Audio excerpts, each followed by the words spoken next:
The NEET IIT JEE electromagnetic field theory +2 physics and diploma physics. The capacitors. ரெண்டு parallel electrodes ஒரு insulating material பிரிச்சோம்னா அந்த அமைப்புக்கு பேர் தான் கெப்பாசிட்டர் அல்லது கண்டென்சர். இந்த கெப்பாசிட்டன்ஸ்னா 1 வோல்ட் பொட்டன்ஷியல் டிஃபரன்ஸ் வந்து அப்ளை பண்றப்போ கெப்பாசிட்டர் கலெக்ட் பண்ணக்கூடிய சார்ஜ் அதான் கெப்பாசிட்டன்ஸ். Q/V. இந்த யூனிட் வந்து ஃபாரட். 1 MFD 1 மைக்ரோஃபாரட்னா அது 10 to the power -6 farad.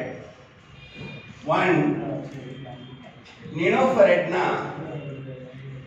10 to the power -9 farad. 1 picofaradனா 10 to the power -12 farad. If capacitors are connected in series, then the equivalent capacitance is equal to C1, C2, C3 ஆயிருந்தால் the capacitance 1 by C is equal to 1 by C1 plus 1 by C2 plus 1 by C3 and so on. If capacitors are connected in series,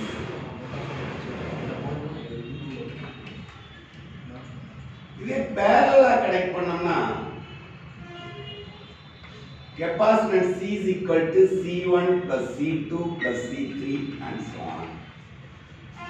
அப்புறம் இதுல தெரிஞ்சுக்க வேண்டியது இந்த energy stored in a capacitor இது half CV square அல்லது Q/V is equal to C னா என்ன ஆயிரும் half into Q/V into V square. அப்போ half QV வந்துரும் அல்லது half CV square. ரெண்டுல எந்த ஃபார்முலா வேணாலும் போட்டுக்கலாம். இப்போ இதே ஒரு parallel plate capacitor இருக்குன்னு வச்சுக்கோங்க.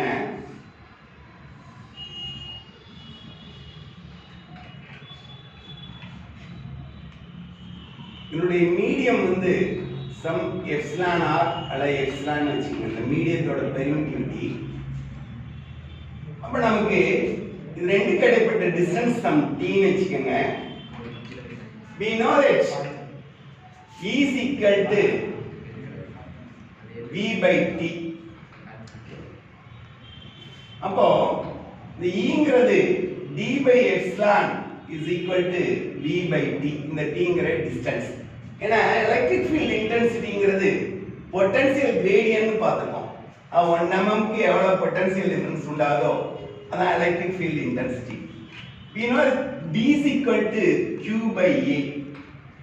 அப்ப Q by A epsilon is equal to V by T, or Q by V is equal to A epsilon by T, that is capacitance equal to A epsilon by T. இதான் இந்த parallel plate capacitorல capacitance C கண்டுபிடிக்கிற formula.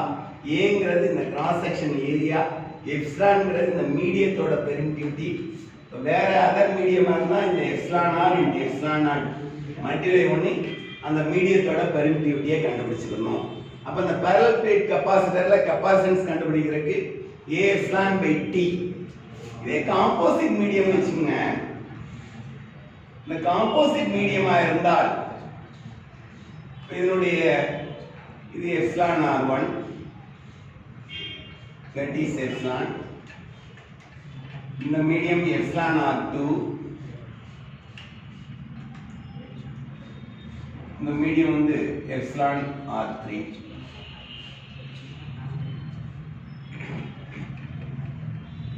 distance from T1 T2 T3 இந்த இருந்தால் we know it supply voltage V is equal to V1 plus V2 plus V3. V by distance is equal to E. அப்ப v is equal to e into t. இந்த v1 ங்கிறது e1 t1 plus e2 t2 plus e3 t3.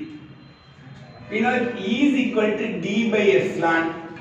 அப்ப e1 னா d by epsilon 1 into t1 plus d by epsilon 2 into t2 plus d by epsilon 3 into t3. இந்த d காமனா வெளிய எடுத்தோம்னா epsilon 1 t1 by epsilon 1 plus t2 by epsilon 2 plus t3 by epsilon 3. இப்போ அந்த d ங்கிறது q by a t1 by epsilon 1 plus t2 by epsilon 2 plus t3 by epsilon 3. இதான் d. அப்ப a divided by t1 by epsilon 1 plus t2 by epsilon 2 plus t3 by epsilon 3 is equal to q by v, that is capacitance C. இப்போ இந்த epsilon 1 வேணும்னா epsilon r1 into epsilon 0, epsilon 2 வேணும்னா epsilon r2 into epsilon 0, epsilon 3 வேணும்னா epsilon r3 into epsilon 0. அப்ப இந்த composite மீடியமா இருந்தால் capacitance C கண்டுபிடிக்கிறதுக்கு A, இந்த Aங்கிறது யூனிஃபார்ம் கிராஸ் செக்ஷன் ஏரியாவா இருந்தா A ஒரே A வந்துரும் divided by இந்த T1 T2 T3ங்கிறது the distance between the parallel plate capacitors and epsilon 1 epsilon 2 epsilon 3ங்கிறது இந்த மீடியத்தோட பெர்மிட்டிவிட்டி. அப்ப இந்த பெர்மிட்டிவிட்டி ஆஃப் தி மீடியம் வேணும்னா ரிலேட்டிவ் பெர்மிட்டிவிட்டியும் அப்சல்யூட் பெர்மிட்டிவிட்டியும் மல்டிப்ளை பண்ணோம்னா என்ன கிடைச்சிரும்? நமக்கு அந்த கன்சர்ன் மீடியத்தோட பெர்மிட்டிவிட்டி கிடைச்சிரும். That's all, this all best. இதே மாதிரி நீங்க ஃபார்முலாஸ் மட்டும் எழுதி வச்சிட்டு நீங்க என்ன பண்ணணும், ப்ராப்ளம் என்ன கிவன், என்ன ரெக்வயர்ட், இந்த ரெக்வயர்ட் அண்ட் கிவனை ரிலேட் பண்ணக்கூடிய ஃபார்முலா எதுன்னு சொல்லி நீங்க வந்து பார்த்து போட்டீங்கன்னா ஈஸியா வந்து ப்ராப்ளம்ஸ் வந்து உங்களுக்கு, ஏன்னா ஒரு ப்ராப்ளத்துக்கு 4 மார்க். பாத்தீங்கன்னா ஒரு क्वेश्चन கேட்டிருந்தான் போன நீட்டுக்கு முந்தின நீட்ல. அது என்னன்னா, ஒரு கெபாசிட்டர் ஃபுல்லி சார்ஜா இருந்தால் அதுல ஃப்ளோ ஆகக்கூடிய கரண்ட் வந்து எவ்வளவு இருக்கும்? அப்ப if it is attains maximum அதனுடைய ஃபர்ஸ்ட் டெரிவேட்டிவ் என்ன ஆயிரும்? 0 ஆயிரும். அப்ப அந்த dq by dt என்ன ஆயிரும்? 0 ஆயிரும். இந்த dq by dt தான் வந்து என்ன? கரண்ட். அப்ப கரண்ட் வந்து என்ன ஆயிரும்? பாசிங் த்ரூ கரண்ட் வந்து 0 ஆயிரும். இது 4 மார்க்ஸ்ல கேட்டிருந்தான். அதே இதுல பாத்தீங்கன்னா ஒரு மேக்ஸிமம் பவர் ட்ரான்ஸ்ஃபர் தியரத்துல வந்து கொடுத்திருந்தான். சோர்ஸோட இன்டர்னல் ரெசிஸ்டன்ஸும் எக்ஸ்டர்னல் ரெசிஸ்டன்ஸும் ஈக்குவலா இருந்தா மட்டும்தான், அதாவது லோட் ரெசிஸ்டன்ஸும் சோர்ஸோட இன்டர்னல் ரெசிஸ்டன்ஸும் ஈக்குவலா இருந்தாதான் லோடு வழியா கடத்தக்கூடிய பவர் மேக்ஸிமமா இருக்கும். அந்த இன்டர்னல் ரெசிஸ்டன்ஸ் வந்து 2 ஓமோ 3 ஓமோ கொடுத்திருந்தாங்க. அப்ப லோட் ரெசிஸ்டன்ஸ் எவ்வளவுன்னு கேட்டிருந்தான். லோட் ரெசிஸ்டன்ஸ் வந்து அந்த 2 or 3 அவ்வளவுதான். இது 4 மார்க். பாத்தீங்கன்னா ஒரு 10 क्वेश्चन அந்த கான்செப்ட் புரிஞ்சா போட்டுடலாம். மிச்சம் ஒரு 35 क्वेश्चन நீங்க வந்து ப்ராப்ளம் தான் ஃபார்முலா எழுதி ப்ராப்ளம் போட்டு பிராக்டிஸ் பண்ணீங்கன்னா தான் போட வரும். Wish you all the best. That's all.